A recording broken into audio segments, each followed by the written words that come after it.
ঝিনাইদহের শৈলকুপায় মাদক কারবারি হিটলারের জমজমাট নারী ও তরুণ পাচার কারবার নিয়ে তোলপাড়। শুধু কম্বোডিয়ায় তরুণ নয়, সৌদি আরবেও নারী পাচার করেন হিটলার। মাদক বিক্রির টাকায় বাবা ফুটে কাজীকে বানিয়েছেন ভুয়া মুক্তিযোদ্ধা, আর সেই ভুয়া মুক্তিযোদ্ধা সনদে বড় ভাই খোকন করছেন কৃষি ব্যাংকে চাকরি। হিটলারকে সাক্ষাৎ শয়তান বলছেন ভুক্তভোগীরা। বিস্তারিত দেখুন ঝিনাইদহ থেকে সাবিত কাউসার ও এস কে আসাদুজ্জামানের পাঠানো 3 পর্বের ধারাবাহিক অনুসন্ধানী প্রতিবেদনের দ্বিতীয় পর্বে। অতি সম্প্রতি ঝিনাইদহের শৈলকুপা উপজেলার আবাইপুর ইউনিয়নের লক্ষণদিয়া গ্রামের কুখ্যাত মাদক কারবারি সোহেল ওরফে হিটলারের কম্বোডিয়ায় মানব পাচারের নতুন ব্যবসা নিয়ে ধারাবাহিক অনুসন্ধানী প্রতিবেদনের প্রথম পর্ব প্রকাশ করে অগ্রযাত্রা। প্রতিবেদনটি প্রকাশের সাথে সাথেই ভাইরাল হয়ে যায়। এরই প্রেক্ষিতে ভুক্তভোগীদের সাথে কথা বলে এবং অগ্রযাত্রার চলমান অনুসন্ধানে উঠে এসেছে হিটলারের আরও চাঞ্চল্যকর সব তথ্য।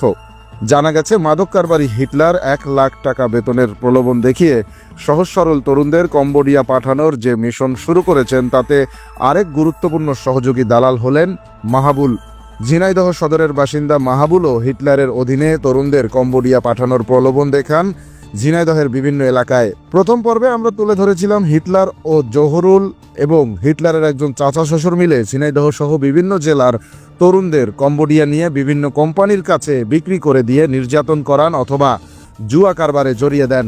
তবে অগ্রযাত্রার সাম্প্রতিক অনুসন্ধানে জানা গেছে, হিটলার শুধু কম্বোডিয়ায় তরুণ পাচার নয়, বরং সৌদি আরবেও নারী পাচারের সাথে যুক্ত। শাহনাজ বেগম ও রোজিনা খাতুন নামে শৈলকুপার বাসিন্দা 2 নারী অগ্রযাত্রাকে জানান, গত 1 বছর আগে হিটলার তাদের দুজনকে সৌদি আরবে মোটা টাকার বেতনের প্রলোভন দেখিয়ে মোট 4,80,000 টাকা হাতিয়ে নেয়। কিন্তু হিটলারের ব্যবস্থাপনায় সৌদি আরবে গিয়ে তারা ভয়ঙ্কর নির্যাতনের শিকার হয়ে শেষমেশ এক প্রবাসীর সহযোগিতায় কোনো রকমে ত্রাণ নিয়ে দেশে ফিরে আসেন। ঠিক একই কৌশলে কম্বোডিয়ায় পাঠানো তরুণদেরকেও নির্যাতন করান হিটলার।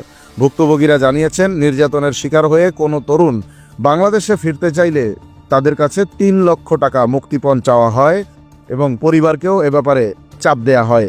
ওদিকে অনুসন্ধানে আরও জানা গেছে, হিটলার আওয়ামী লীগ শাসনামলে আওয়ামী লীগের এমপি আব্দুল হাইয়ের দাপট দেখিয়ে মাদক কারবার সহ বিভিন্ন অপকর্ম করতেন। এমনকি আওয়ামী লীগের ক্ষমতার জোর দেখিয়ে মাদক কারবারের টাকা দিয়ে নিজের বাবা ফুটে কাজীকে ভুয়া মুক্তিযোদ্ধার সনদ এনে ভুয়া মুক্তিযোদ্ধা বানান হিটলার। হিটলারের বাবার ওই ভুয়া মুক্তিযোদ্ধার সনদ ব্যবহার করে তার বড় ভাই রাশেদুল ইসলাম খোকন চাকরি নেন কৃষি ব্যাংকে এবং অদ্যাবধি সেই চাকরিতে বহালও আছেন তিনি।